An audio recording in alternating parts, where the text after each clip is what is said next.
గురుపుత్రులార మద్గురుమూర్తి స్తోత్రంబు రచయింపబూను నా వచనములను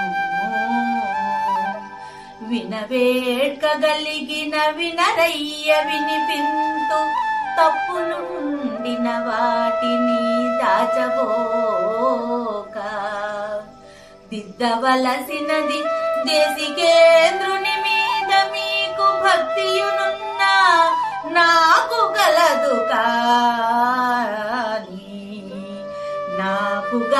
కాని మీ వలె నేను కవిత చేయగజాల చాలనంతని విడజాల దోచినట్లు చేయుదు మీరందర భయమిడినా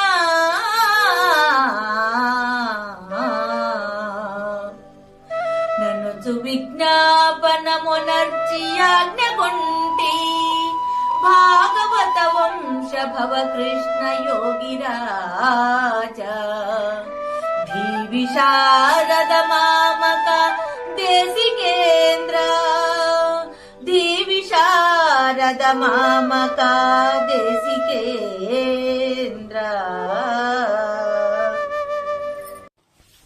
జై సద్గురు. శ్రీమద్ భాగవత కృష్ణదేశిక స్వాముల వారి స్తోత్రం. శ్రీమతి తల్లావర్జుల జాలమాంబ గారిచే భక్తిపూర్వకముగా చేయబడిన శీసపద్యములు. 1వ శీసపద్యము. ఈ పద్యంలో జాలమాంబ గారు తన ఉద్దేశ్యాన్ని తేట తెల్లం కావిస్తూ ఉన్నారు. రచన యొక్క ఉద్దేశాన్ని సమాలోచనం కావిస్తూ ఉన్నారు ఆ మాతృమూర్తి. నేనేం చేయతలుచుకున్నాను అనేటువంటి విషయాన్ని విజ్ఞాపనగా తెలియచేసి పెద్దల ఆనతిని గైకొనుచూ ఉన్నారు. కృష్ణప్రభు దేశికేంద్రుల వారి యొక్క సాహిత్యం మనకు అందుబాటులోనికి తెచ్చినటువంటి మాతృమూర్తి, ఆయనలోని కవిని మేల్కొల్పినటువంటి పరమ సాధ్వి తల్లావర్జుల జాలమాంబ గారు. ఆ తల్లిలో కృష్ణ ప్రభువుల వారిలో ఉన్న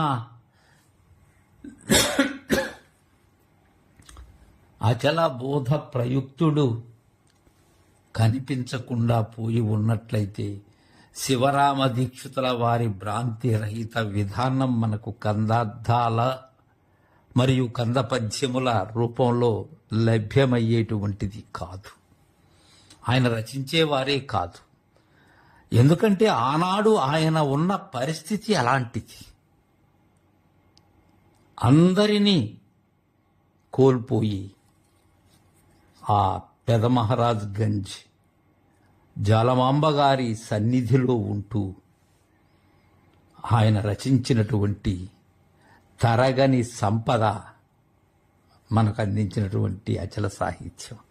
అలాంటి ఆ మహనీయునిపై భక్తిపూర్వకముగా శీసపద్యాలు చేయతలంచి ఏమి అంటూ ఉన్నదంటే ఆ తల్లి, ఆమె మాటల్లోనే విందాం. గురుపుత్రులారా మద్గురుమూర్తి స్తోత్రంబు రచయింపబూను నా వచనములను వినవేడ్కగలిగిన వినరయ్య వినిపింతు తప్పులుండిన వాటి దాచబోక దిద్దవలసినది మీ దేశికేంద్రుని మీద మీకు భక్చున్నట్లే నాకు గలదు. కాని మీ వలె నేను కవిత చేయగజాలా, కవిత చేయగజాలను చని విడజాల, దోచినట్లు చేయుదు మీరందరభయమిడినా, ననుచు విజ్ఞాపనమునర్చి ఆజ్ఞగుంటి.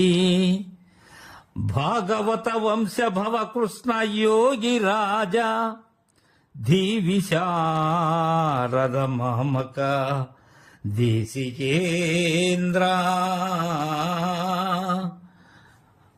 భాగవత వంశములో జనించినటువంటి నారాయణ యోగికి జానకమ్మకు జనించి మమ్ము ఏలేందుకై ఈ భూమికి తెంచినటువంటి ఓ కృష్ణదేశికేంద్ర,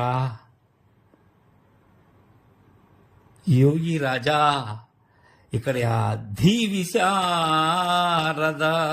ధీ అంటే ఏంటి? బుద్ధి, ప్రతిభ. ఆధారే ధీయతే అనేటువంటిది శృతి. ధరించటం. ఏమి ధరించారు ఆయన? విశారద, విద్వాంసుడు, నేర్పరి కృష్ణ ప్రభువులు, పండితోత్తముడు కృష్ణ ప్రభువులు, దేశికేంద్రుడు. ఇక్కడ దేశికుడు అంటే గురువు. ఇంకా దేశమును తిరిగే వారిని కూడా దేశికులు అంటారు. అయితే ఇక్కడ ఎవరు శిష్యుని హృదయ ప్రదేశంలో నిరంతరం తిరిగేటువంటి వారు దేశికులు. ఉపదేశాన్ని అనుగ్రహించేవారు దేశికులు. నిరంతరము బోధ ద్వారా శిష్యుని మేల్కొల్పేవారు దేశికులు. ఇక్కడ జాలమాంబ ఏమంటున్నారంటే, గురుపుత్రులారా, తనతో ఉన్న శిష్యులందరినీ కూడా వారితో అంటూ ఉన్నది, పెద్దలతో అంటూ ఉన్నది. అందరూ గురుపుత్రులే కదా. నేను ఒక విషయాన్ని చేయదలుచుకున్నాను. ఏంటి? మద్గురు మూర్తి స్తోత్రంబు.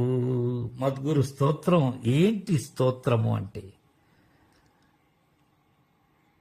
పొగడ్త, సాధువాదమే స్తోత్రం, అభినందించటమే స్తోత్రం.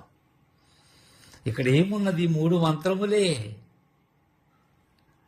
రచయింపబూను నా వచనములను. ఇక్కడ జాలమాంబ గారి యొక్క నిరహంకార ధోరణి. నేను రచించబోయేటువంటి నా వాక్యములు వచన రూపమే అంటున్నది. శేషపద్యాన్ని ఛందోబద్ధముగా రచించినప్పటికీ కూడా వచనములను అంటున్నది. వినవేడ్కగలిగిన వినరయ్య వినిపింతు. మీకు అలా వినాలి. జాలమాంబ గారు ఏదో వారి గురువు గారి గురించి చెప్తూ ఉన్నది, మనము విందాము అనేటువంటి భావన మీలో పొడ చూపినట్లయితే వినండి. నేను వినిపిస్తానయ్యలారా. తప్పులుండిన వాటిని దాచబోకదిద్దవలసినది. నేనెక్కడైనా తప్పులు ఉన్నట్లయితే, గురు పథాన్ని మీరినట్లయితే మీలో దాచుకోకండి. ఎందుకని? నేను ఏదైనా అనుకుంటానేమో అని తప్పులైన వాటిని దాచుకొని వాటిని ఒప్పుగా భావించకండి అయ్యలారా. దిద్దండి.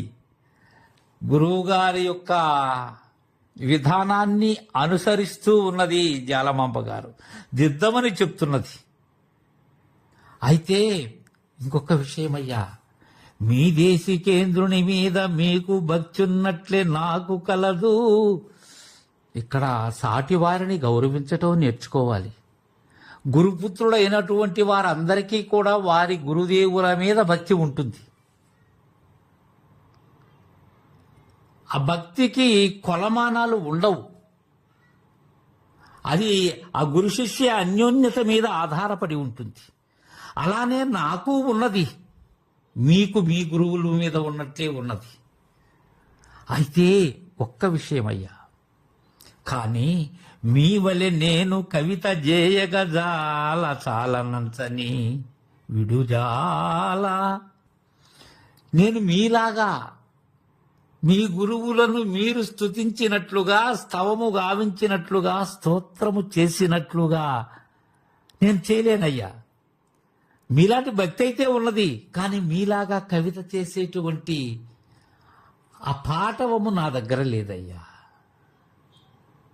అలా అని విడజాల, నాకు లేదు కదా పాఠము, నేను చేయకూడదు అనేటువంటి భావంతో నేను విడిచిపెట్టనయ్యా.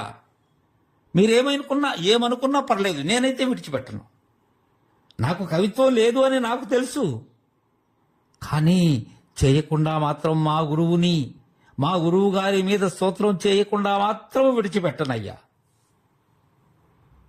దోచినట్లు చేయుదు మీరందరు అభయమిడినా. అయితే మీరు ఒక్క విషయం చెప్పాలయ్యా, నాకు అభయ ప్రదానం చేయాలి. చెయ్యి, మీ గురువు గారి మీద రచించు అని నన్ను వెన్నంటి ప్రోత్సహించాలి, వెనుదన్నుగా నిలవాలి. ఇది కావలసినది. సాటి వారికి కావలసినది ఏంటంటే నిరుత్సాహపరచకూడదు ఎవరినీ కూడా. వారిలో కొద్ది మేర ఉన్నప్పటికీ కూడా నీవు సాధించగలవు అనేటువంటి విషయాన్ని మనం వారిలో ఆ ప్రోత్సాహం తెచ్చినప్పుడు తెలియకుండానే వారు చేరవలసినటువంటి శిఖరాగ్రాన్ని వారు అందుకోగలరు. అలా కాకుండా ఆదిలోనే నీ మొహం నువ్వేం చేస్తావు అన్నప్పుడు పాపం వాళ్ళు కుదేలవుతారు. అలాంటి భావం ఉండకూడదు.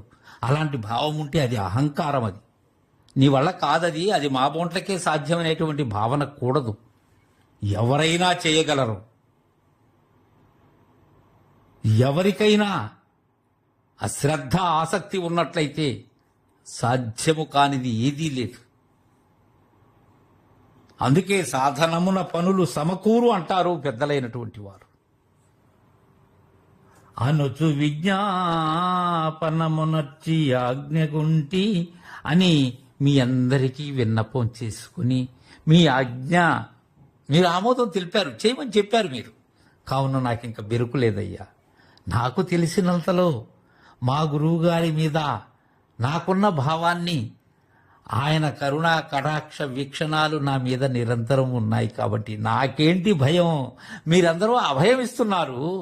అభయం ఉండగా నాకు భయమేంటి? అభయానందంలో నేనుండగా నాకేంటి భయం? హయలారా, భాగవత వంశభవ కృష్ణ యోగి రాజా ధీవిశారద మామక దేశికేంద్ర అని తన గురువును ఆ అనేక మణిమయ రత్న ఖచ్చిత సింహాసనమైనటువంటి హృదయంలో నిలుపుకొని తాను అక్కడే కొలువుదీరి రచిస్తూ ఉన్నది జాలమాంబ. ఏమి రచించబోతున్నది అనేటువంటి విషయాన్ని రేపటి శేష పద్యంలో తెలుసుకుందాం. జై సద్గురు.